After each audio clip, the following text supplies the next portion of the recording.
PS story teller कथांचे अनोखे विश्व. सुरुवात करूया कथेला. फितुरप्रीत वाईल्ड लव भाग 23. लेखिका प्राची सुळे. ओठाला लागलेल्या रक्तावरून त्याने अलगद जीभ फिरवली आणि नजरेत आग ओघत त्यांनी पवित्राला बाजू केले. कथा पुढे सुरू. पास झाला तमाशा आणि खूप ऐकून घेतले या तुमच्या खोटारड्या मुलीचं. तिने माझ्यावर हात उगारला. एवढी हिंमत तिची. आता तिला शिक्षा मिळणार याची मी देईन इथे तुमच्यासमोर. संग्राम साऱ्यांकडे बघत गरजला. भूमीच्या रोखाने तो येऊ लागला. शिवाने भूमीला घट्ट धरले होते. त्याचे हे बोलणं ऐकून आजी आणि निर्मलाचे श्वासही थांबले. निर्मला आता भेतरून गेली. पवित्राची हालत यापेक्षा वेगळी नव्हती. आजीने निर्मलाचा हात धरला. तिने आजीकडे पाहिलं व डोळ्यांनीच तिला धीर दिला. संग्राम भूमीच्या समोर येऊन उभा राहिला. तू मला मारलंस Bhumi. I want leave you. असं ओरडत संग्रामने त्याचा मजबूत पंजा हवेत उचलला व वेगाने खाली आणला. भूमीच्या नाजूक चेहऱ्यावर तडाखा बसणार तोच त्याचा हात मगरमिठीत अडकला. शिवाने त्याच्या मजबूत पंजात त्याचं मनगट धरून ठेवले होते व नजरेनीच भस्म करेल की काय इतक्या क्रोधाने शिवा त्याच्याकडे पाहत होता. आता शिवाला मध्ये पडण्याची वेळ आली होती. ए भिक्कारड्या, सोड माझा हात. संग्राम कळवळला तरी ओरडून म्हणाला, तुझा हात सोडायला नाही तर तोडायला धरला आहे. दगडासारख्या आवाजात शिवा दहाडला. शक्तीनिशी त्याने संग्रामचा हात पिरगाळला. तो इतक्या जोरात पिरगाळला की त्याच्या मेंदू आणि शरीराला मुंग्या आल्या. मेंदूत जीवघेणी कळ उठली. वेडा वाकडा चेहरा झाला. भास्कररावसुद्धा मुढासारखे बघत राहिले. आजीच्या गालात मात्र हसू होते. पवित्रा तिथेच उभ्या उभ्या चळचळ कापू लागली. पण संग्रामला शिवाच्या तावडीतून सोडवायचे होते. ती सरळ शिवाकडे धावली. त्याने अजूनही त्याचा हात तसाच धरून ठेवला होता. यावेळी मात्र पवित्राने काही विचार केला नाही आणि तिने पटकन शिवाचे पाय धरले. प्लीज सोडा त्यांना प्लीज. त्यांना त्रास होतोय. हात जोडते तुमच्या. पवित्रा त्याच्या पायाला घट्ट धरत याचना करत म्हणाली.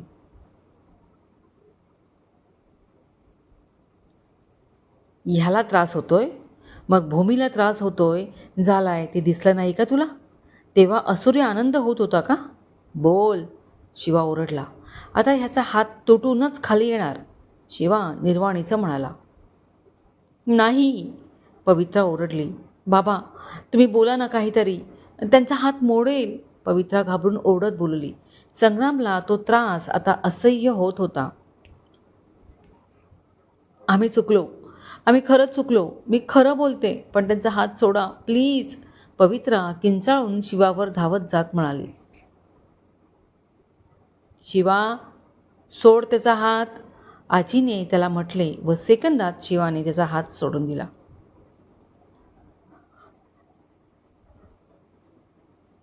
जणू लुळा झाल्याप्रमाणे त्याचा हात खाली आला. त्याच्या हाताला प्रचंड रग लागली होती. तो मागे धडपडला तसं पवित्राने संग्रामला सावरलं. आता तू बोल आणि इथे असलेले सारे ऐकतील. शिवा भास्कररावांकडे मुद्दाम पाहत म्हणाला. संग्राम तिथे असलेल्या खुर्चीत बसला. पवित्रा बोल लवकर. वेळ नाही तुझ्याकडे. शिवा जरबेने बोलला. हो आई, बाबा, आजी, आतापर्यंत जे काही झालं त्यात ताईची जराही म्हणजे थोडीशी सुद्धा चूक नाही. पवित्रा रडत खाली पाहत बोलली. असं नाही. नुसतं चूक कबूल करून काही नाही होणार.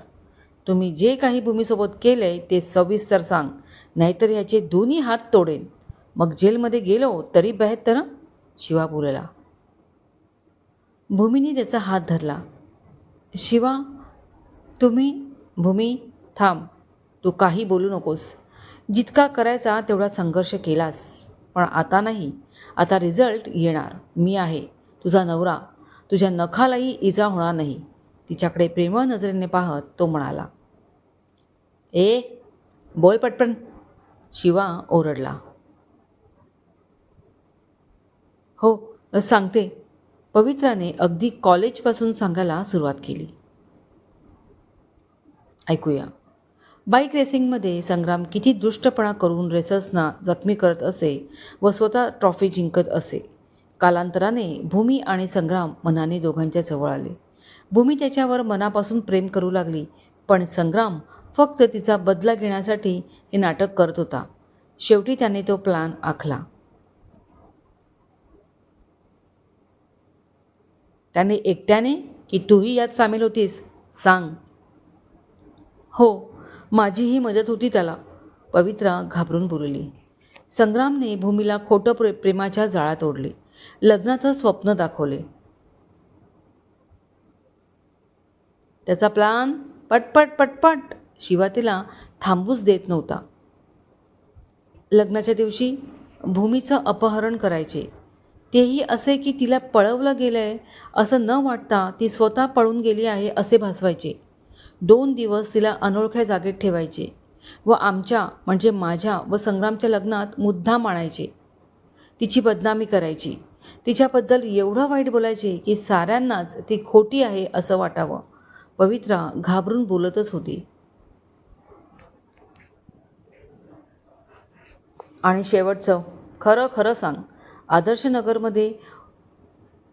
आदर्शनगरमध्ये उमेदवाराच्या भाषणाच्या वेळी जो गोळीबार झाला तो कोणी करविला होता?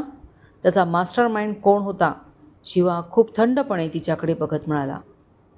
आणि भूमीच्या पायाखालची जमीन हादरली. तिने संग्रामकडे पाहिलं, पण त्याच्या डोळ्यात काहीच भावना नव्हत्या.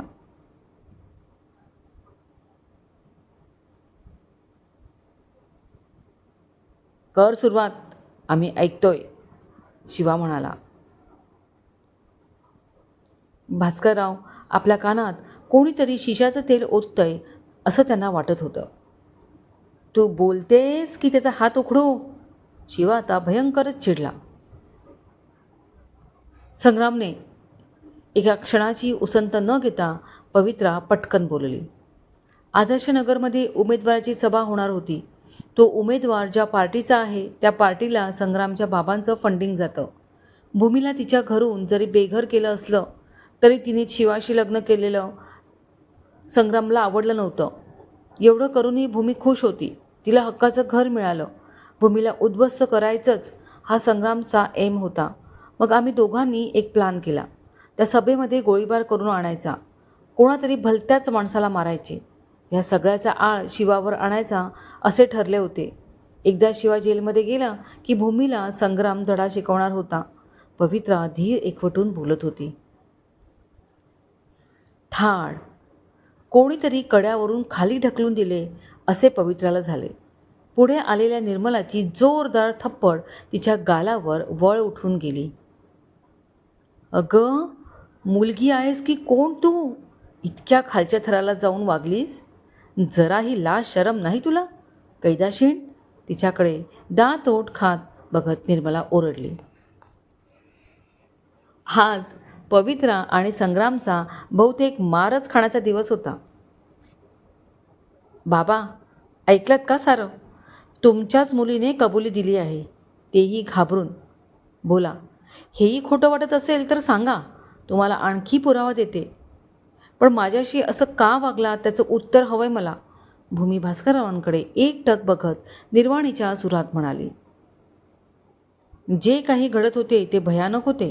त्याहून अशा नीच कामात पवित्राचा हात आहे, तेही स्वतःच्या बहिणीविरुद्ध. संग्रामने जे ऐकवलं ते खोटं रेकॉर्डिंग होतं. भूमीला फसवून करून घेतलेलं. ते ऐकून आणि भूमी अचानक लग्नाच्याच दिवशी गायब होणं हा योगायोग असू शकत नाही हे गृहीत धरूनच चालत होतो आपण. फक्त कानांनी ऐकलेल्या गोष्टीवर भास्कररावांनी विश्वास ठेवला. याचा त्यांना आता घोर पश्चाताप होऊ लागला. कुठल्या तोंडाने ते भूमीचा सामना करणार होते त्यांना काही कळत नव्हतं.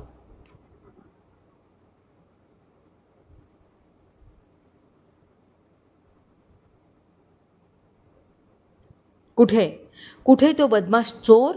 आज त्याला सोडत नाही. रागाचा ओरडण्याचा आवाज सगळ्यांच्या कानावर आला आणि साऱ्यांनी दाराच्या दिशेला पाहिलं. अप्पासाहेब, संग्रामचे वडील आणि त्याची आई उर्मिला तावातावाने आत येत होते. त्यांच्या मागे 4 धटिंगण होते.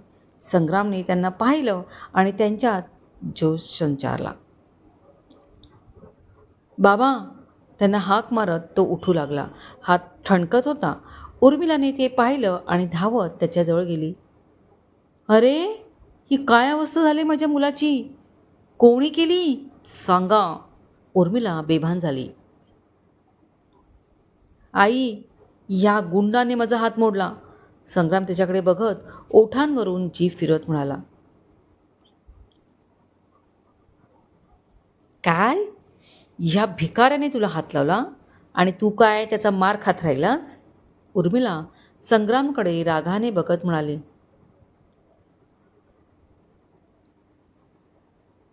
संग्राम काय म्हणणार?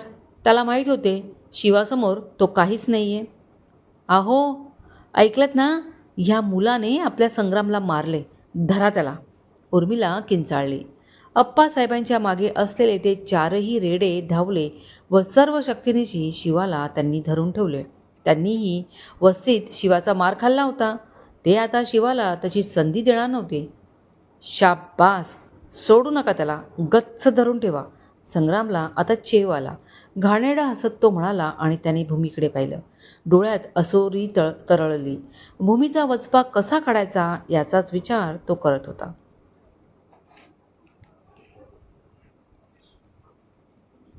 आप्पासाहेब, वहिनी, तुम्ही आत्ता आला आहात. खरा प्रकार तुम्हाला माहीत नाही आहे. यात शिवाची काहीच चूक नाही आहे. जे काही केले ते संग्रामने केलं आहे. शिवाला सोडा. निर्मला पुढे होत म्हणाली. चुप, म्हणे शिवाने काही केलं नाही. आता कोणी काय केलं व काय केलं नाही याचा फैसला आम्ही करणार, तेही आत्ता. समजलं? उर्मिला उसळून बोलली. आहो, तुम्ही काही का बोलत नाही? ती म्हणाली. या अप्पासाहेबाला जो कोणी नडला त्याचा बेडा पार झाला. आणि हिथं तर खूप सारं घडलंय. ह्यानं सरंजामेवर हात टाकलाय. त्याची सजा मॅच देणार. मग पुढं काय होईल ते आम्ही बघतो. अप्पासाहेब गरळ ओकत बोलले. हिरा, आण ती बंदूक. अप्पांनी हुकूम सोडला. शिवा स्वतःला सोडवण्यासाठी झटत होता आणि ह्या चौघांनी त्यांची सारी ताकद लावून त्याला पकडून ठेवलं होतं. भूमी हादरली. तिचा कसा कोरडा पडला. शिवाला अप्पा गोळी घालेल हे नक्की होतं.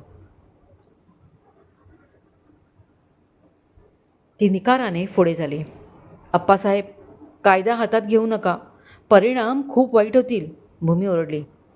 कायदा कोणाला शिकवतेस? या अप्पाला? हार कायदा खिशात ठेवून फिरतो हा अप्पा. आणि जर कोणी मध्ये आलं तर त्याची बी खोपडी उडेल असं समजा. अप्पा गरजला. अप्पाने बंदूक शिवावर ताणली. आता यशोदा आजीही उभी राहिली. निर्मला तर बेशुद्ध व्हायची बाकी होती, तर उर्मिला गुरमीत सारं काही पाहत होती आणि गालात हसत होती. बाबा, थांबा. संग्राम होता तिथून बोलला. नाही संग्राम, आता थांबवू नगस. हा हिरो आज मरतोय. अप्पा निशाणा साथ धरत म्हणाला. अप्पा, तो मरणारच, पण तुमच्या हातून नाही तर माझ्या हातून. माझा हिशोब चुकता करायचा आहे. संग्राम पुढे चालत येत म्हणाला. असं म्हणतोस? मग ये, कर तुझी शिकार. अप्पा हसून बाजूला होत म्हणाला. संग्राम आला व त्याने अप्पाच्या हातातली बंदूक स्वतःकडे घेतली व शिवावर बंदूक ताणून उभा राहिला. हे पाहून भूमी बिथरली आणि कसलाही विचार न करता ती संग्रामकडे धावली.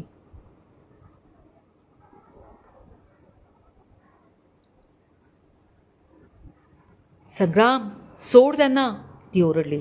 पण हाय रे, ती त्याच्याजवळ पोहोचण्यापूर्वीच संग्रामच्या हाताच्या मजबूत पंजाची एक थप्पड तिच्या गालावर पडली. त्या धक्क्याने भूमी भिलकांडली. संग्राम, खबरदार, जर माझ्या जावयाला काही केलंस तर गाठ माझ्याशी आहे. अचानक भास्करराव कडाडले आणि साऱ्यांनी चकित होऊन त्यांच्याकडे पाहिलं. भास्करराव शिवाला चक्क स्वतःचा जावई बोलले होते. हो का? जावई? मग आता जावयाची तिरडी बांधायची तयारी करायची. असं म्हणून संग्रामने अतिशय त्वेषाने शिवावर बंदुकीचा नैम धरला व ट्रिगर दाबला. क्षणात काळजाचा थरकाप उडवणारा आवाज आला आणि साऱ्यांचे काळीज गोठले. आजी, निर्मल आजी, निर्मला व भूमी जीव खाऊन ओरडल्या आणि गोळी सुटली होती. क्रमश कथा कॉपी करण्यास सक्त मनाई आहे.